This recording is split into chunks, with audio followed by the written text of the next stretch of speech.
Families who rely on school food are also probably relying on SNAP or some other federal subsidies or the food banks to bring food into their homes. And so school food's more critical than ever right now. Yeah.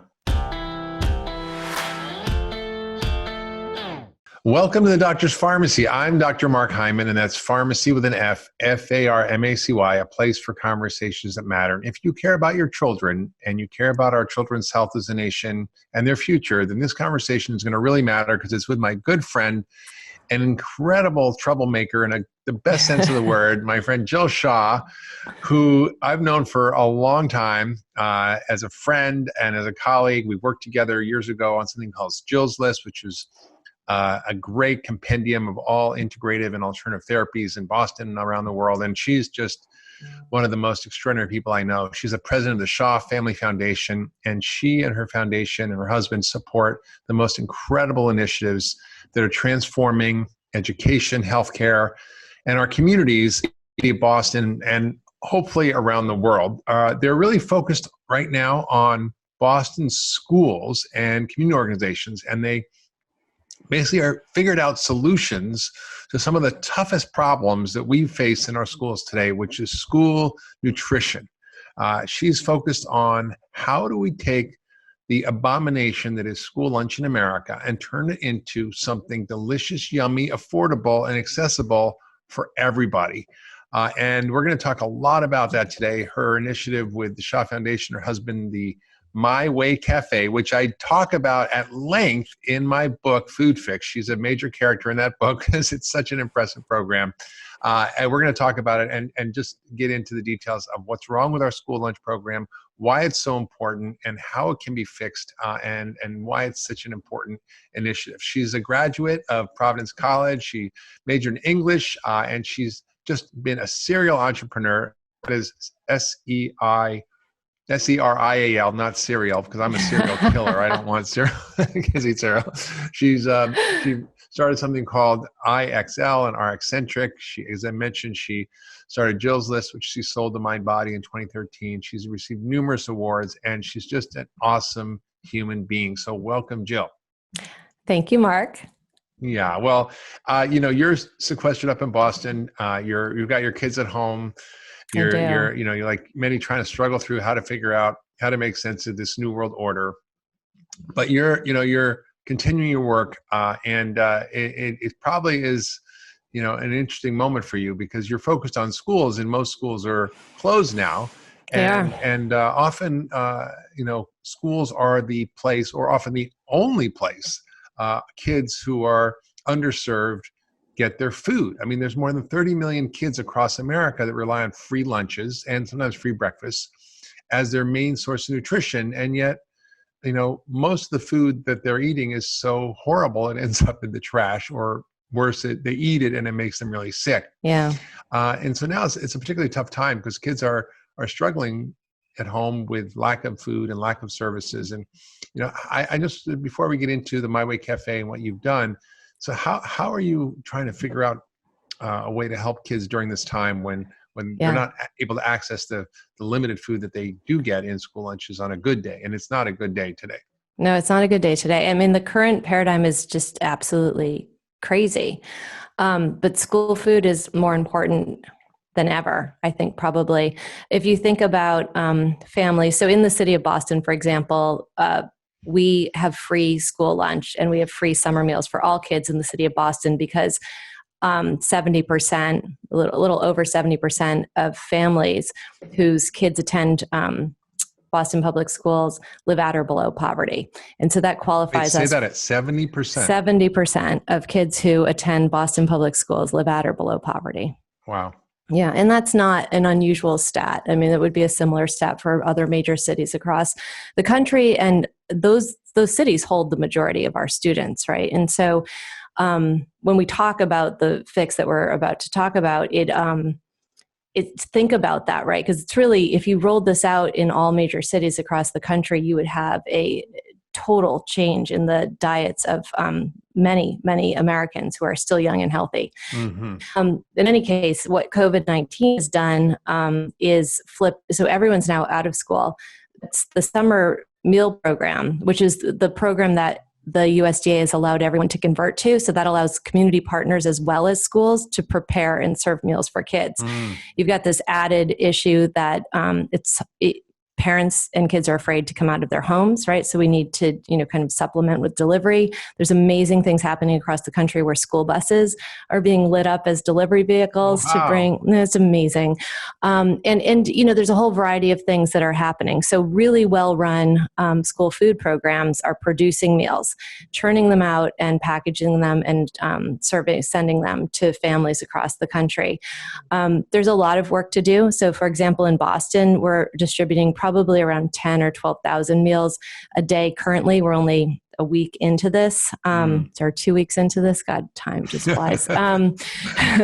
But we feed 30,000 kids a day in the city of Boston, usually 2 or 3 meals a day. And so there's a lot of room too for growth here. What summer meals do though in this time is it's really that plus SNAP plus the food bank that many families are SNAP food bank. Yeah. Yes, exactly. So these government subsidized programs that provide food, and it's in combination, right? Families who rely on school food are also probably relying on SNAP or some other federal subsidies or the food banks to bring food into their homes. And so school food's more critical than ever right now. Yeah. Well, that's good to hear because, it's a big worry of mine when you see, 46 million people on SNAP and 1 in 4 kids on SNAP and food insecure. Right. It's millions and millions of children. And I think we don't take our kids that seriously in this country. I feel we sort of neglect them. We neglect their health, their well-being, their safety, their vitality. And it's just tragic. We see now 2 out of 10 kids who are obese in America, 4 out of 10 are overweight. If a kid is overweight, he's likely to live 13 years less than someone who's not overweight, more likely to struggle in life, earn less money, have worse jobs, have more disability, more unhappiness, more suffering. And this is a totally preventable thing. It's a totally preventable thing. And it often starts in schools. And, you had an interesting experience where you were volunteering in an elementary school and you were trying to get kids to eat arugula and other greens that were growing in the school garden. Mustard. And mustard. And then you learned that even though they had a garden, which is kind of a big deal, they weren't actually eating the stuff in the school, inside the school. They were feeding them frozen food that was prepared in a factory in some other state that was packaged in plastic, shipped in by trucks, and reheated in microwaves or rewarming ovens or deep fried. And you were like, what's going on here? And you were sort of astonished. And it's you thinking about what to do to fix the problem. Because you're a problem fixer, and that's what I love about you. And you were like, I'm just not going to complain and whine about it. I'm going to do something. So can you experience and how that sort of led to your experiment in Boston City schools? Well, when I was there, I was like, how can this be, right? There's like an old folding table that has cracks in it, and that's where the food gets dumped effectively. There's one person that does everything. Well, all they have to do is take frozen food out of the freezer and throw it into a warming oven that only, I think, heats to 170 degrees. Sorry, so it literally is a warming oven. And so it was just, I remember going out with friends that night and I was describing my observations of the day. They're like, no, that can't be. You just can't possibly be. And so I called Billy Shore, who runs Share Strength, which is another amazing organization that helps feed kids across the country. And I said, how is this possible that this is the way kids are fed in America? And he said, oh, absolutely. Mostly because there are no kitchens in lots of schools. And so in urban districts. Wait, say that again. There's no kitchens. There are no kitchens. Right. There are no kitchens in school kitchens. Exactly. There's literally a warming oven and a table and a person. And deep fryers? And no deep fryers. Well, so there are deep fryers in cafeterias that have kitchens. Yeah. Yeah, I've seen lots of deep fryers, actually. I haven't seen them lit up, though, because we're just taking tons of pre-wrapped packaged food and feeding it to kids across America. And there's a huge, in Vegas, I don't know, maybe it's not there every year, but it was there last year. There's a huge a trade show. And if you're a food nutrition services worker, you are more than invited. If you're you or me, you are absolutely not invited. And you just go and you walk the aisles. We sent 2 folks there, and undercover. And but that's it's just rows and rows and rows and rows of prepackaged food. There's not anything fresh, whole, or real to be seen anywhere. And lots of brands that well, Domino's and Pepsi and all these other guys marketing school food to these programs. And so these programs buy into it. Super easy, right?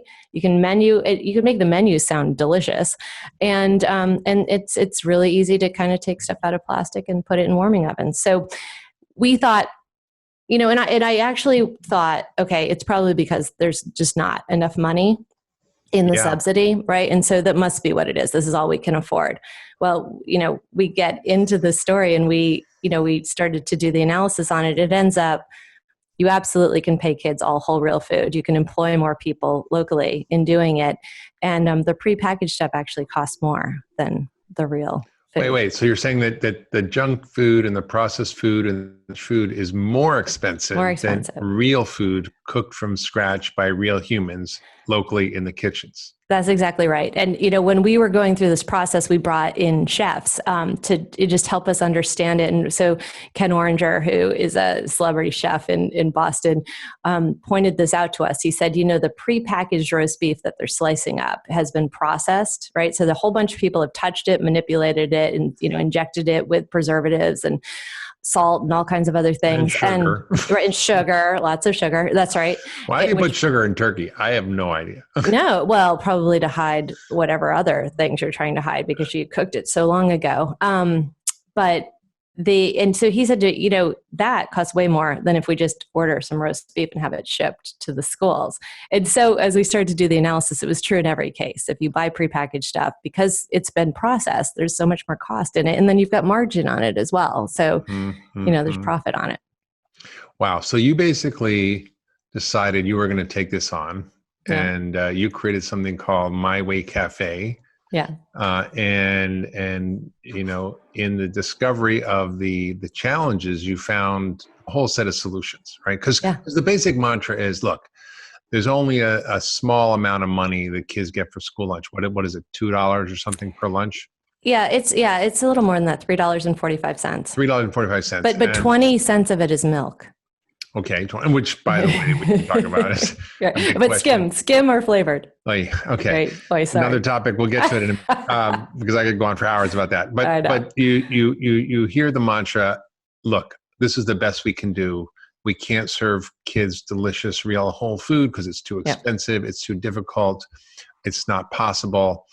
And you actually figured out that not only possible, but it's not that hard and it's totally scalable. So tell us about that process.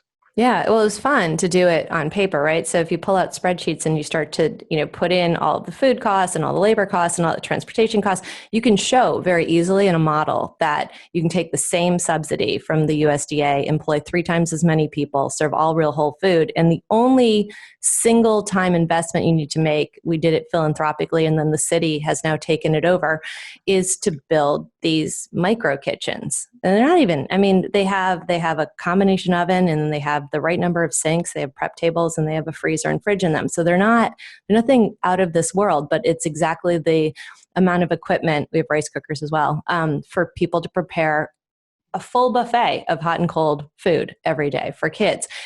Looks like a rainbow. Kids love it. It smells good. It doesn't smell like heated plastic in schools anymore. It smells like real food. And so, but that process took a long time. That process took about 9 months of us pushing really hard. And is that a cat? Yes, my cat. So cute. I love it. He's my work companion. I don't have any other people to hang around with anymore. Except my wife. So. You have the cat. We have the cats too. So we tripped over. It was like one thing at a time, every hurdle, and you can imagine why government alone can't do this, because there are so many no's that get in the way. And so we just kind of, every time someone said no, we said, why not? And we would just solve the problem. And then we'd get to the next thing.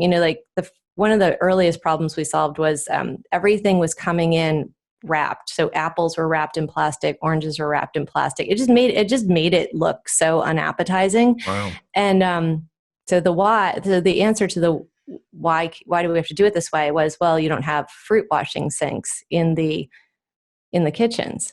So we said, if we put a fruit washing sink in the kitchen, do we have to wrap the fruit anymore? And they said, no, you just got to wash the fruit.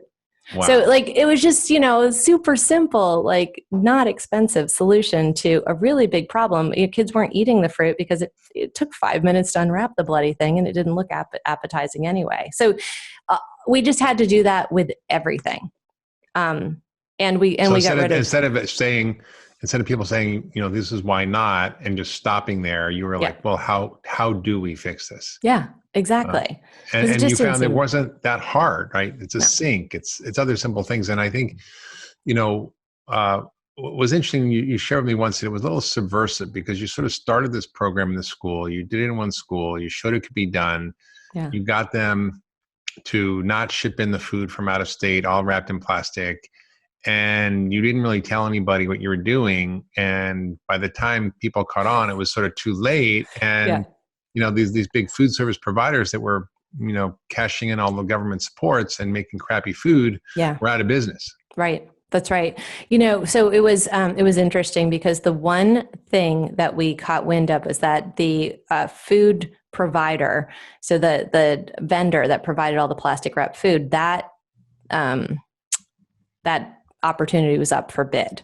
And we happened to just walk in the door as that bidding process was being set up. And so the only recommendation we made, because we didn't want to have anything to do with plastic wrapped food, is we said, make sure that you have the right to pull out any school if for any reason you would want to shift the way you were feeding kids. So they wrote that into the bid, and the deal was done with that in mind. And we knew already, like, if this thing works, then we're just going to be able to, pull off. So, and that's what's happened. 30 schools a year have come off of that contract and have gone on to this, fully managed by the Boston Public Schools, real whole food. So who made those decisions about the contracts? Was it the school superintendents? Was it the head of food services? The head of food services? Yeah, who came from LA. She had, she was trying to do a lot of things in LA in terms of shifting the food also in what they were serving there. And so she was,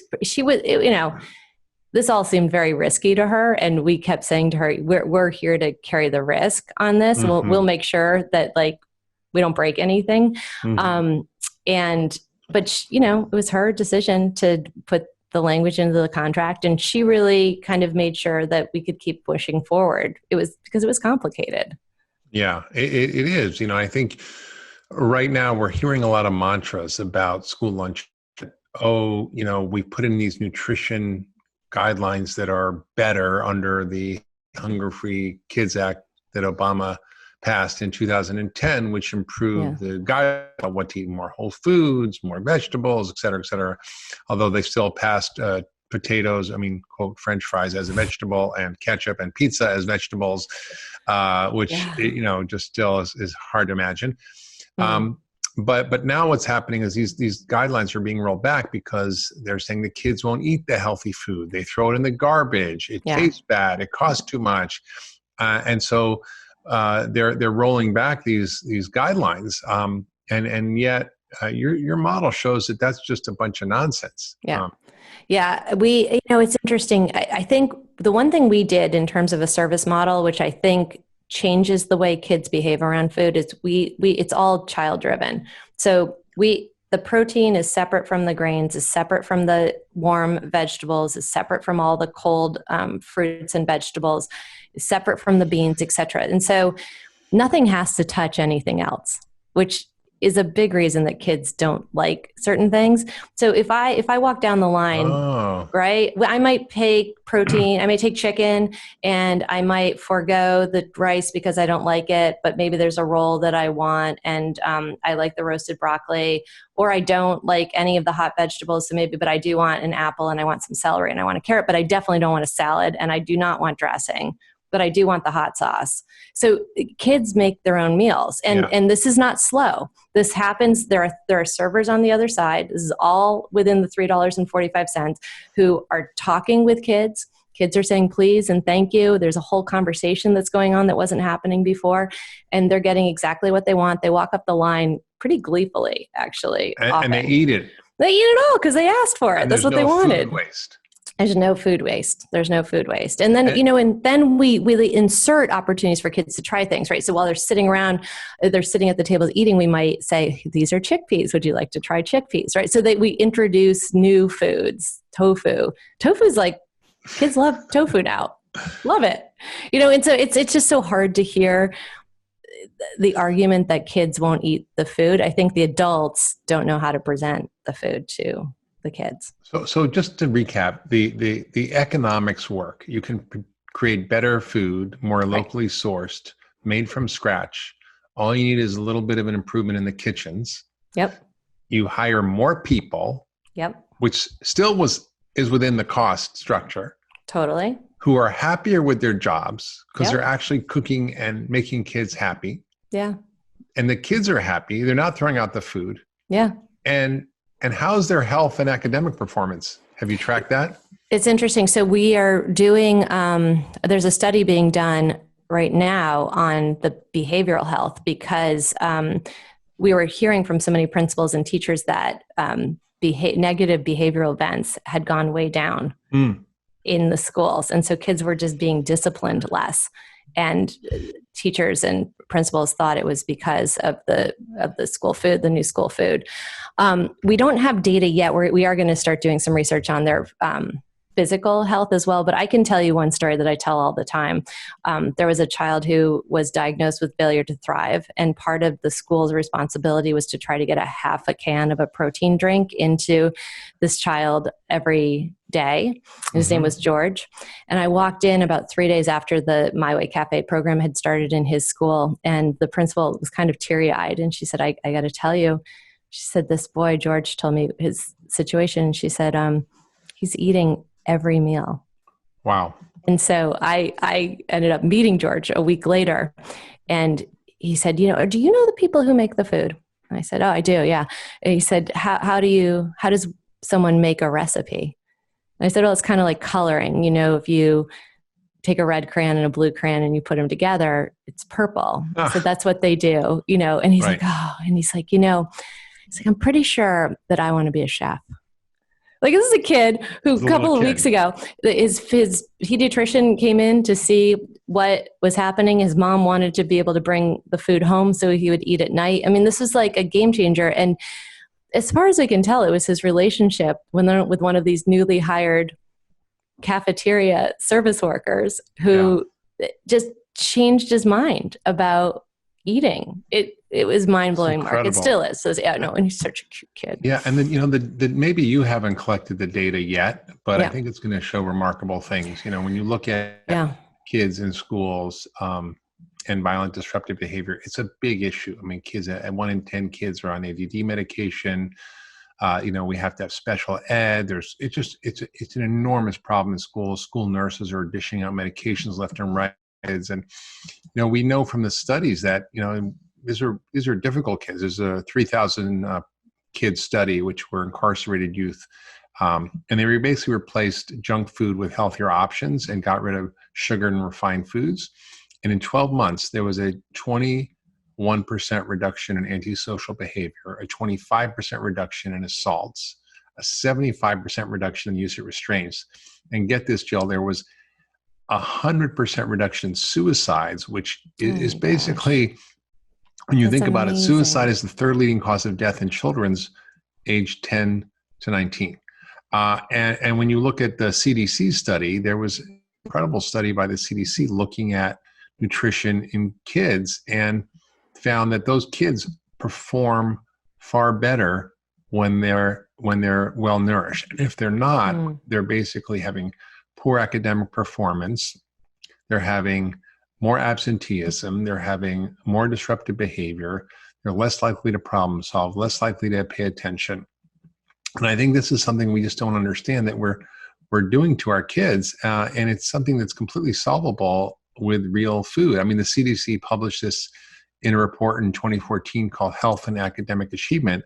And it was just such a clear link between poor nutrition and poor academic performance with lower test scores, lower grades, poor cognitive function, less alertness, less attention, poor memory. And it was just amazing. And so we have the ability to change this. We just don't do it. And I think the science is there. And now what you've shown is that the possibility of scaling this is there. And I think, it's pretty remarkable what you've done. And there are other people around the country. There's groups like Conscious Kitchens and others who are working on the same problem.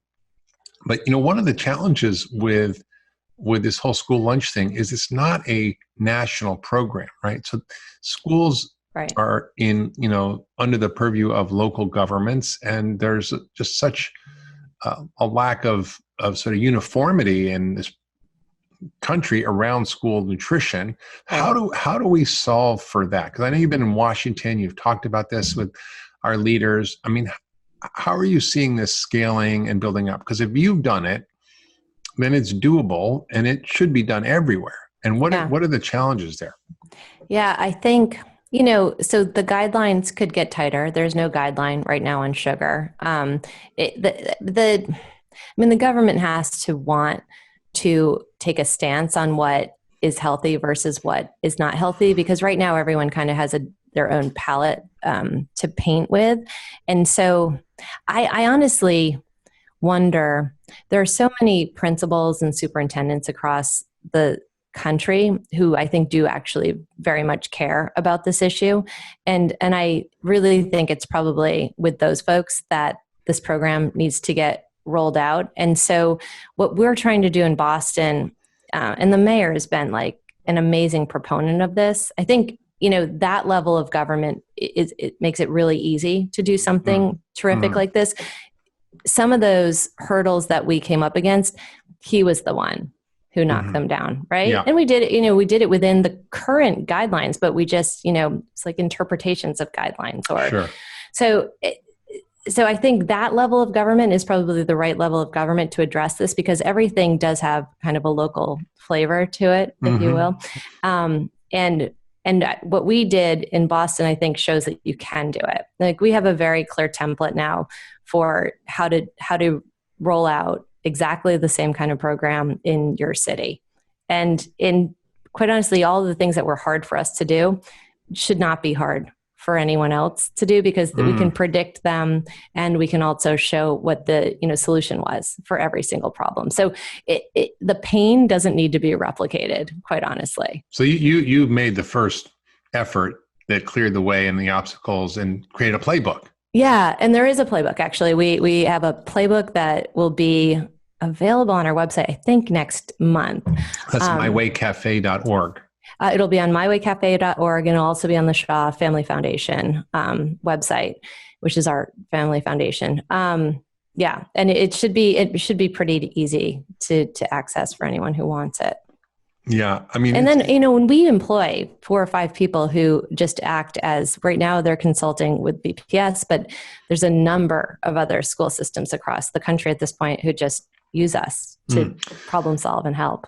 I once gave a talk years ago to this teachers and the principals. I think it was in Buffalo, all the Buffalo schools, and they told me there was this organization called the sort of the superintendents of the greater city schools. So all the major cities in America, there's this meeting of all the superintendents and all the. I mean, that would seem like to me a place to go to share the story, to tell. Yes. Yeah. So I think who knows what's going to happen now with COVID-19, but I think we were supposed to be working our way onto the agenda for this year. And last year, at the Council of Great City Schools, which is all so they showed the movie. Yeah. Wow. Yeah. And the movie you're talking about is a documentary called Eat Up, which tells the power of food and the future of our children, and how hard it can be in America to do the right thing in the face of these crazy regulations and corporate interests. And you show how it can be done in the movie. So it's great to have this conversation, but people should definitely go to Amazon and iTunes and watch the movie Eat Up. And you can go to eatupfilm.com to learn more about it and to watch it. It's well worth the watch if you care about your kids, if you care about our kids, if you care about the for our nation, because our kids are the future of our nation, then you got to watch this movie and get everybody you know to watch it. And particularly all the people who are involved in schools and local politics. This is a game changer.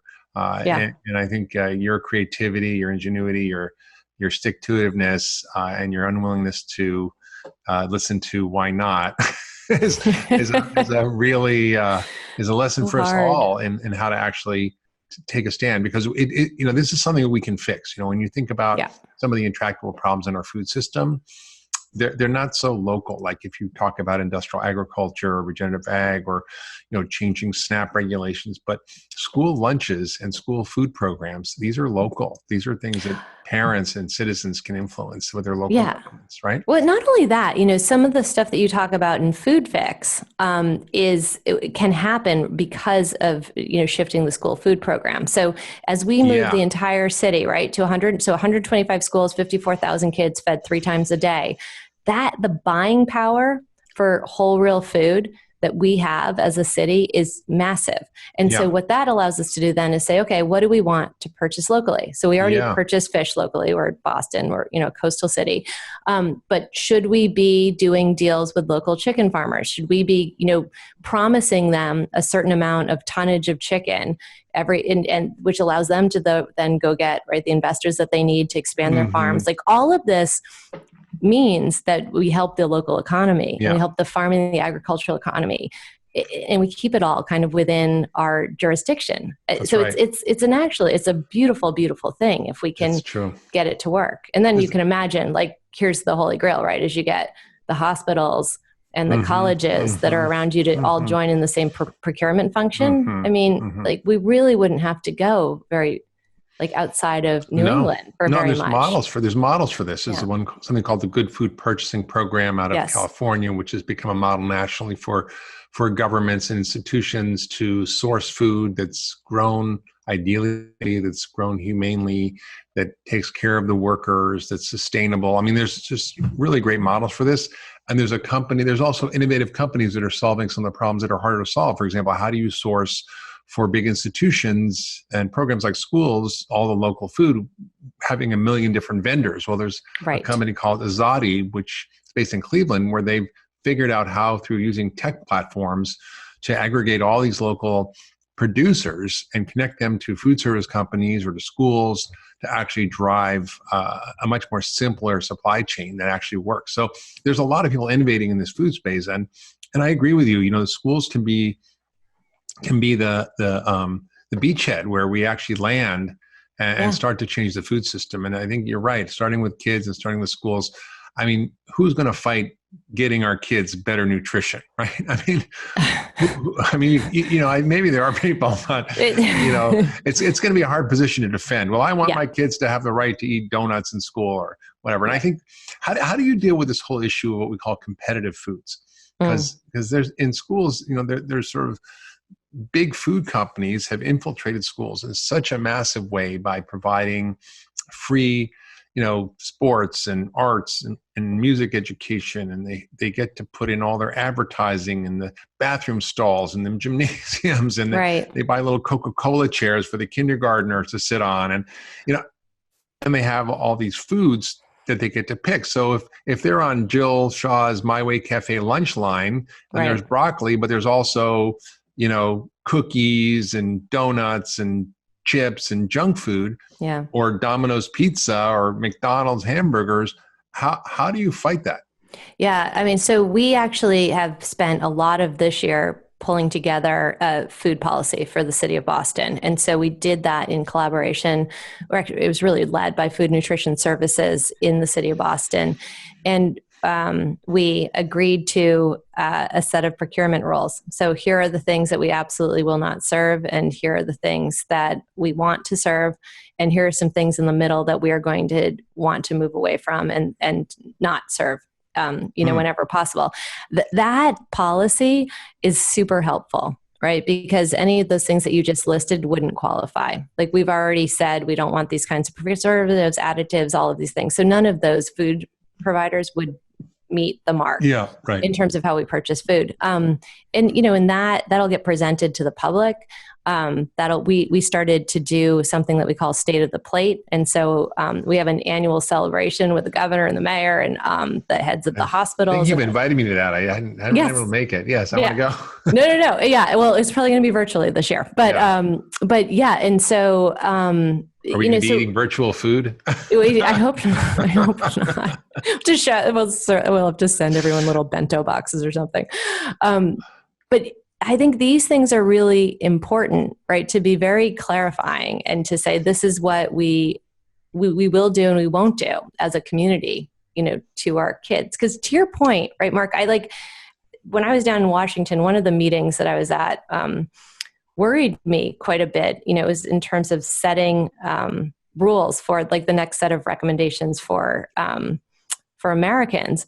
And the question was asked, who are we setting the recommendations for, right? If 80% of Americans are in some way sick, obese, overweight, suffering for some sort of chronic disease, who are we setting these guidelines for, right? And then you think about, kids, this 50 million Americans who are still pretty healthy, right? We haven't done anything terribly destructive to them. 40% of them are overweight and 1 in 10 have ADD. But imagine but I think this is they're better, but not that. Yeah, right. But if you're going to start somewhere, like this is absolutely, you already have a USDA subsidy. You already have a whole set of incentives, right? Like this could be the largest intervention that the U.S.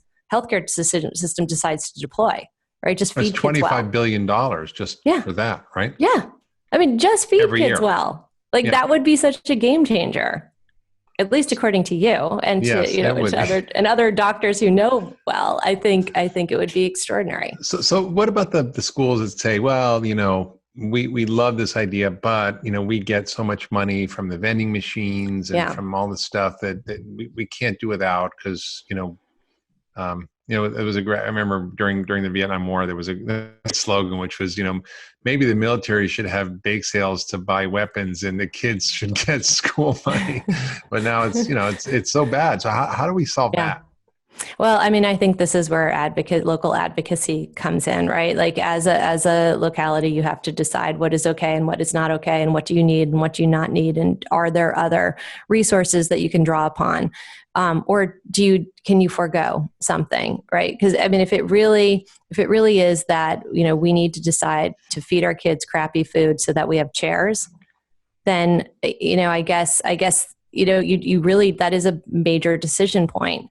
But I wonder how each locality would handle that. And I think, I totally respect any city or town's decision-making, right? There's lots of different things that they have to consider. I also think there are lots of folks out there who would be happy to support good food programs, right? And so I think to identify that, we're going to lose chairs if we feed kids properly.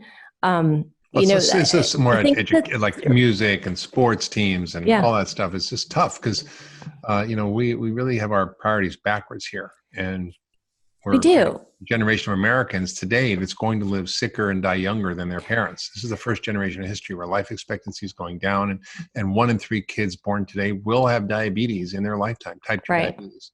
Right. But I don't think you can just say to communities, okay, well, forego the sports team. I think it's a little bit bigger than that. And that was the thing that happened in Boston, is you really have to determine, okay, what is the sticking point here, right? If we want to have the sports team, do we then also have to serve pizza every day or whatever it is, or, something even more gross than pizza? But, or is there a way that we can, present the need and fund the sports team in a different way? And I think, that's just like, that is all about communities coming together and deciding what's important.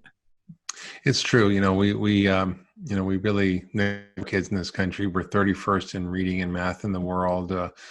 We have such high rates of disease in kids and unhealthy behaviors. We have all these problems. And I think, one of the things you can do, Jill, with My Way Cafe is to document the impact of the food that these kids are eating on their well-being, their emotional, mental, cognitive, academic performance, absenteeism, behavioral issues. If you can figure out how to do that, that's a game changer. You know, It'll be a game changer. it's Yeah. a game changer because I think there hasn't been enough. There are studies, but they're far and few between, and they have by changing diets in schools that you can have an impact on these kids dramatically. And I remember a story of a guy in Washington who developed a charter school for some of the poorest, most underserved communities there, mostly immigrants, African Americans. And these kids were struggling. You know, there was very low graduation rates, very poor academic performance on standardized testing, lots of behavioral issues.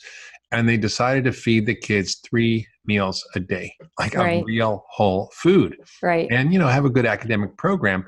But then these kids started doing so well on academic test scores that you know, parents from other well-to-do neighborhoods wanted to ship their kids into this school because they were present, right? They were fed, and so they were present at school. I agree with you about the testing, and I think there's lots of things that we should do to better understand why the program is so important to kids physically and mentally. But you know, when we've increased participation by about 20% with this program, right? So, and we've decreased waste.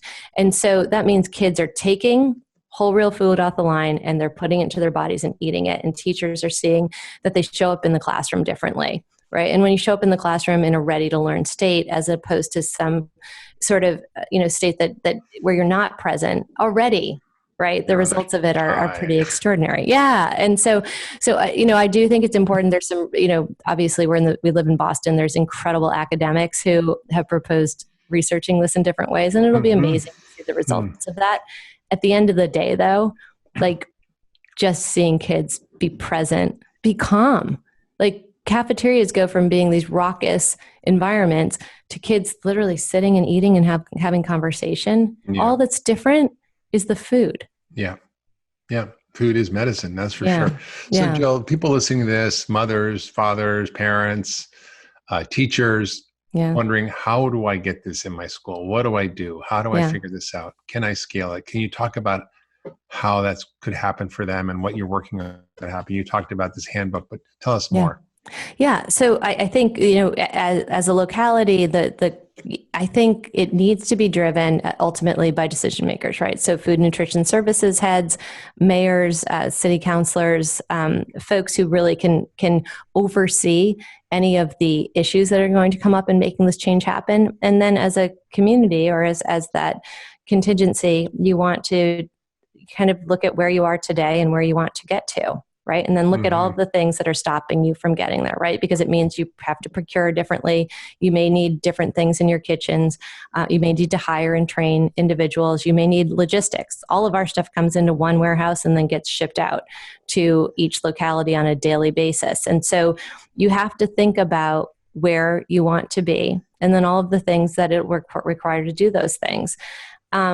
And then get permission to do them, right? But I do think this is why it's most easily for parents to go and advocate to their food services head is probably the way to do this, and to get that person on board so that they can lead the charge, because really they hold the reins on all of those different pieces of the puzzle. So each school district has a food service person. Correct. Not each school, but over each school district. Each school district, correct. Yeah.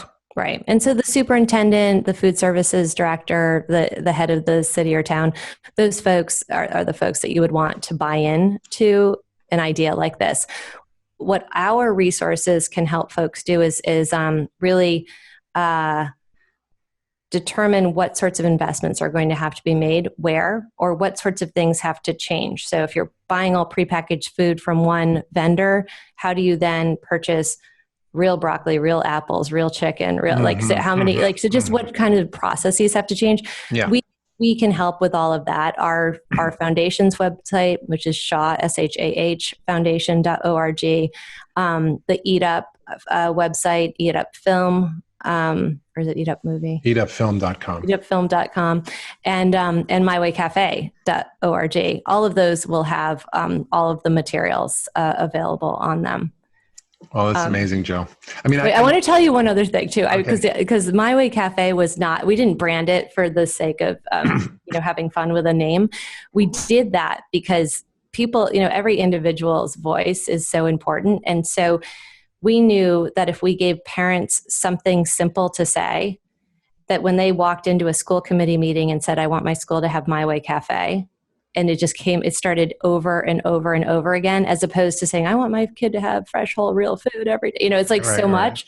So we just branded it from day one so that parents across the city could just say, when are we getting My Way Cafe? So is your theme song the Frank Sinatra song, My Way? Oh my God. No, we did sing that for a little while. It was so hard to come up with something. So I just want to, take a minute to honor you and to paint a picture of what the future would look like and why this is so important. Yeah. Because it's not just about kids in schools. This is a leverage point for changing the whole food system, right? So you start with the supply chain, right, which is where the food comes from. So you're going to incentivize the production, the growing, the distribution of real whole food. You're creating a giant marketplace for it, which is a $25 billion school lunch program. Right.